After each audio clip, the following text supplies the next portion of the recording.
Okay, you guys, I have been single. So I'm someone who really just doesn't like being single. I enjoy being in a relationship. I think it's cozy, it's fun. But single me, like as soon as I'm single, I like start watching all the cringy like stuff that we did. Like, what was it? 15, 16, 17, 18. 50 Shades of Grey, Twilight. Like I haven't touched those movies since they came out, okay? And now, and like, right, I guess, I don't know how old we were. I feel like maybe like 16 to 18 range, okay? And like the Wattpad stories, like I haven't touched that yet again. But like it just makes me think, because now, I mean, I know I'm not like an adult, but like 25, I consider myself like an adult woman, okay? So now, as an adult woman, like going back and watching the movies that we were watching at 16, you guys, I'm just like, what the fuck, you guys? Who was letting us watch these movies? Like now, I would never, like my little cousins, if I had like I can't imagine having a daughter and then at like 16 letting her watch Twilight, because in your adolescent years, you guys, in your adolescent years is when you start like forming the idea of what you want in a partner. Like, you know that TikTok thing where people just show how their childhood crushes pretty much, like, they dated someone who looks like their childhood crush. Okay?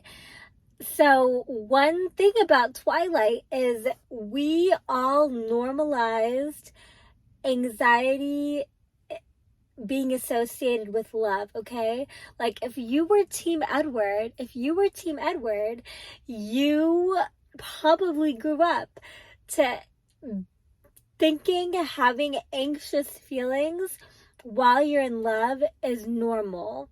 It's not normal. It's not normal, you guys. And like, just seeing, like, I really, really recommend as an adult, you guys watch Twilight and like 50 Shades again and see how concerning it is for little kids to be watching that stuff, because it really, at such a young age, your mind is so malleable and it shapes how you view relationships and what you want in a relationship, okay?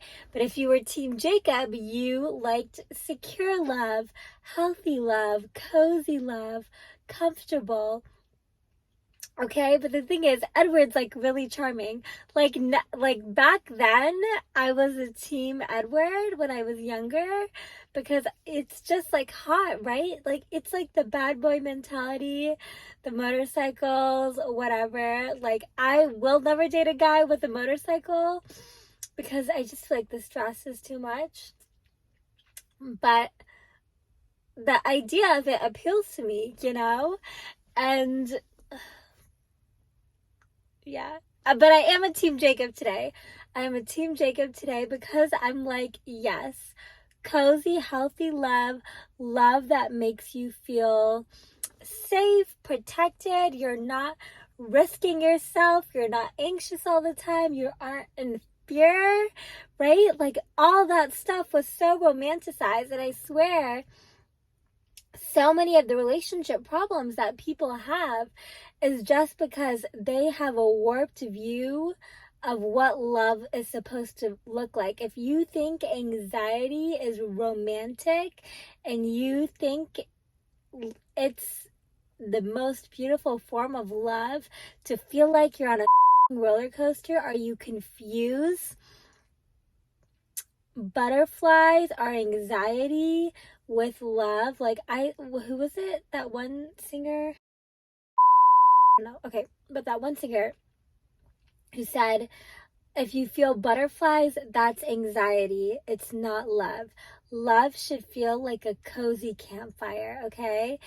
But even forget Twilight, so much of our language is like, oh, he gives me butterflies, he gives me butterflies. You guys, that is anxiety, that is nerves. And the fact that you're attracted to it and not like, oh my gosh, no, I don't want to live my, like if someone asked you, do you want to spend a one whole week on a roller coaster over and over again, you would be like, no, what the fuck, I don't want to spend one whole week on a roller coaster, okay?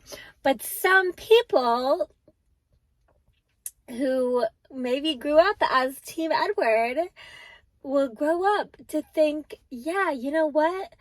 That seems all right. That's how romantic to be on an emotional roller coaster for a long period of time. But it's not okay, you guys, okay? Your love should feel like a cozy campfire. When you are searching for love, think of Jacob. Do not think of Edward, because I get it. Like, even reading after, like, do you guys remember that Wattpad phase? I don't know if I was the only one who went through it, but like a lot of girls at my high school were reading after also. I never watched the movies because people said the movies were really cringy. Ooh, maybe I'll watch the movies too. I don't know. I just like go back. Like, do you guys notice, like, when you're single, you like the movies become your boyfriend? Do you know what I mean? Like, you get your romantic fix from How to Lose a Guy in 10 Days, whatever, 50 Shades, like, you know, like, even like the sex scenes, I actually, some of them are okay, but like, I'm not big on watching sex scenes because I just feel like I'm intruding, you know? And like, you know, I know it's that whole thing where it's like men versus what, like, men are very visual people, like they like watching corn, but I am like, I feel like women, like, we read, right? Because watching, maybe if it's in the right setting, but like watching, I'm just like, oh my god, I'm so sorry. Like I feel like I'm intruding when I'm watching a movie with like a sex scene, and I'm just like, oh my god, I'm so sorry. Like, I shouldn't be here. Like, I'm gonna get out. I don't know. Do you know what I mean? Oh, like, I just can't. I can't. So yeah, but the Twilight ones are really tastefully done. But like 50 Shades feels like I'm just feel like I'm intruding, you know? I'm like, oh my god, I really shouldn't be here. Like, I'm sorry.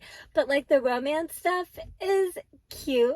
But again, she falls in love with a guy who's associated with anxiety, okay? And like, as a young, like, you guys, like, even at 25, I feel like as women, we're still susceptible to that idea where that's hot and that's fun, and someone who makes you